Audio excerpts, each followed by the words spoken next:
Hi, my name's Phil. I like to talk about politics, and in this video, I'd like to discuss how Elon Musk was exposed as a fraud and then exposed his own ignorance of big platform social media as he tried to cover his tracks by a group of video gamers. In desperation, he then proved he's not a freedom of speech supporter at all, not for the first time. And then, as if his week wasn't bad enough, the EU wants a word about how his platform appears to be amplifying the AfD ahead of the German elections. But that is of less interest right now. I might pack that up later. But first, for daily political commentary, please hit the subscribe button so you don't miss out. So, some of you in for a treat. Let me introduce you to some good old-fashioned gaming drama. But this time it's relevant to politics because it centres on Space Karen. So I learned something new about Elon Musk this week. It turns out there is a group of people whose approval he craves. It's video gamers. Musk has been claiming to be one of the top players on two ARPGs, that's action role-playing games, called Diablo 4, which I play, and Path of Exile 2, which I'm not playing at the moment, but interestingly I was about due to in the next week. Now, don't worry, I'm not going to go into lots of boring detail on these games for those of you who are not at all interested in video games, but this is spectacular. But before I go over some of the evidence which exposed him, let us put it this way. Musk genuinely does have top-ranking characters on his account for both games, and he's done interviews where he talks about his world-beating feats. He was on Joe Rogan, for example, boasting of his exploits, and Rogan was saying, well, you must be an exceptional person. You must have a fantastic intellect to be able to pick up these games and just become one of the best players in the world. And Musk agreed that yes, indeed, he was exceptional. However, the reality is that he has just been paying other people to level his characters, and he was badly exposed this week. So how did he come a cropper? Well, in a sense, although we got proof this week, it was obvious to anyone who plays these sort of games, myself included, at a very casual level, that Elon Musk was not a top player of either game, even though he clearly has top-ranked characters in both. The reason being, doesn't have the time. You know the story about former North Korean leader Kim Jong-il, who played golf for the first time and scored 11 holes in one? We know this is nonsense. But could you prove definitively that it definitely didn't happen? People would be really sceptical. Golf is a game of skill, but you can't rule it out, even if you're talking a 1,000,000,000 display of beginner luck. Is it physically impossible? It's not physically impossible, so yeah. But video games are deliberately designed with what's called grind in them, not in a twerking sense. It means that it doesn't matter how skillful you are. You cannot possibly become a top player without putting a lot of hours every day and every day of the week to get the equipment to make your character powerful enough to compete with other skillful players doing exactly that. Doesn't matter how naturally skillful you are, you cannot compete at the top end without the best equipment. The best player in the world on any of the games I play, if they took my character, could not compete at the top end. My characters are not well geared enough. And you cannot get that best equipment without a lot of time being sunk into the game. The games are deliberately designed like that. Well, Musk is busy messing about with his companies. He's busy with politicking. He's very busy with tweeting and reading conspiracy theory websites and posts. Even to me, it's obvious he simply cannot be putting in the time to get good at any games, let alone be the world's best in two competitive games at once. But to people who aren't into games, they may not realise that. They may think it is possible to be naturally gifted. Oh, it's just a game at the end of the day. You can pick it up and yeah, you get to the end level. But this week he proved that not only is he not one of the best at Path of Exile 2, as it happens, but he doesn't know how to play it at even a basic level. See, he decided to do a stream where he played his character, the one he'd actually paid other people to develop. And without going into detail, because, you know, you're not interested in that, I will post a YouTube video from a gamer called Quinn, if you want the gory details. But he demonstrated that he didn't know the first thing about the game. Like, someone who'd played 20 hours of this game would have been better. In fact, I would have been better, and I've not played it yet. But I've played similar games. I haven't gotten around to playing this one. It's not been out long. But I could see where he was making noob mistakes just based on playing similar games. Because systems in games that are very similar, you know, in the same genre, they have similar systems because games are designed to be intuitive. which means they have a lot of very common features. For example, like if you have transport nodes to click on, the ones lit up like a Christmas tree work. You click on them. The ones that are greyed out don't. You haven't discovered them yet. Yet he was clicking on a greyed out node and then kept clicking on it, because as if he suddenly expected to suddenly start working. He just kept clicking on it before he eventually gave up. He also kept showing, he went through some of his equipment and he was going, players of the game were going, this is god tier equipment, this is like the best equipment, no wonder you're one of the top characters, not players, but characters. And he was referring to it as crap because there's like this thing that was level 62 and his character was 95. Now, there are some games where the item level is a measure of roughly how good the equipment is.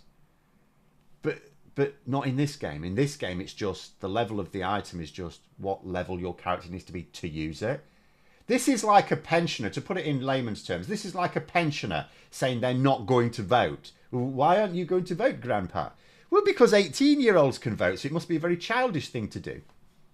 You know, let me give you an analogy, sporting analogy we will all understand. Like, I don't play golf, right? My dad played golf. But, you know, all of us, I think, have encountered some sort of golf, right? So we can at least understand the basic actions. So Donald Trump also claims to be naturally gifted at everything, despite the obvious reality.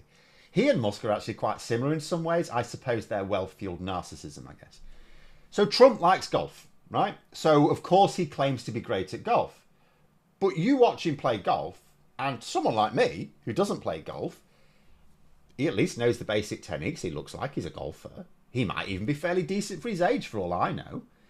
But let's imagine we'd never actually seen footage of Trump playing golf. Like, let's say he just claimed to be one of the world's best golfers.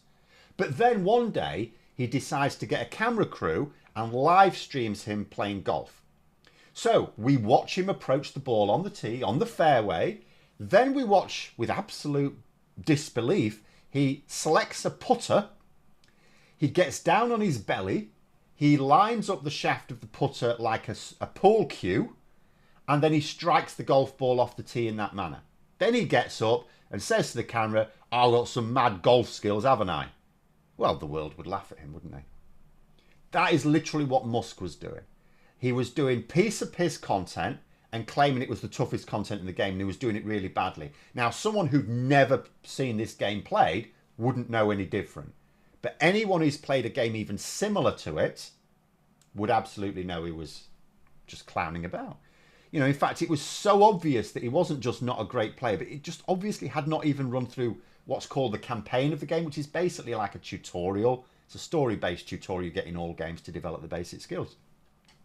It was so obvious that he has been the laughingstock of gaming streams this past week. Then when one particular streamer, a big one, talked about it, it transpired he'd been in DM contact with Musk on Twitter about something else, because, you know, their politics sort of aligns. So because Musk felt so butthurt, he decided to publish those DMs because he thought he had one over him. Now, the streamer in question, who's a former World of Warcraft raider like myself, but now a massive streamer, Asmongold, he was talking about doing something with Musk, and he said he'd talk to his editors, right? Musk assumed that these editors were Asmongold's bosses, right? So outed him as, oh, he claims to be independent. He's not a tool. He's got editors, you see. Which also exposed the fact that Musk just doesn't know how big game streaming works either. See, Asmongold streams a lot. So he puts a lot of hours in to his streaming, right? But a couple of friends will trawl through his streams. They'll pick out some highlights and they'll edit them into a video and then post the video onto a YouTube channel where it gets lots of views and, of course, therefore, lots of ad revenue.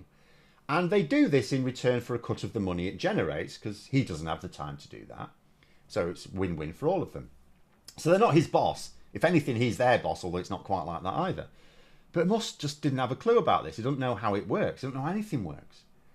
So he jumped to a conclusion and therefore humiliated himself all over again. So then there was another round of videos on gaming YouTube poking fun at Elon Musk this second time. And let's just step back and examine what Musk is doing here. So first, he's claimed to be this top ARPG video game player in at least 2 different competitive games. But he isn't. He's not even on my casual level. Like, I could pick up his character and do better, right? He's literally below the level of noob. Now, why would he claim to be this great player? You know, if he's into his games, that's fine. Why don't you just say, I play games sometimes? I'm really busy. I'm the world's richest man. I've got all these companies. But, you know, I like to play a bit of games. And he could stream himself just being crap, but, you know, entertaining. Why would he pay people so he can claim to be a top player? It doesn't impress senior Republicans. I mean, you might imagine he wants to ingratiate himself with the upper echelons of American society because he wants to make more money, right? He wants to make contacts. Doesn't impress them. Doesn't impress ordinary members of the public. So surely it must just be that for some reason he craves the approval of the gaming community, the only people who would possibly care. But why? The oligarchs he's rubbing shoulders with as Trump gets ready to run the American government again, they've got no regard for gamers. In fact, it's more like disdain for them. They're constantly talking about, oh, we should ban video games. And Musk was never going to fool real gamers. Like I say, it's impossible for someone like him to get good at any game, much less multiple of them. It's not physically impossible to take up football and then win the Golden Boot at the World Cup the following year. It's never going to happen, realistically. But you can't say it's physically impossible. But it is physically impossible to become a top player in a video game without sinking almost your entire life into it day in, day out. The grind, as it's called, it's deliberately coded into every game to prolong its playability. You know, what does it say about Musk that he wants to pretend to be this gaming god when all of the people who can make him rich and important don't care? And the people who care can see right through it. You know, for those who think he's not just a dick, but he's clearly mentally unwell, well, I think there's a good chance they're onto something. But there we are. Those are my thoughts. Let me know yours in the comments below. If you've enjoyed the video, please click the like button and subscribe for further content. If you'd like to support the channel further, you can click the join button for memberships. Thanks for listening, and until next time, I'll see you later.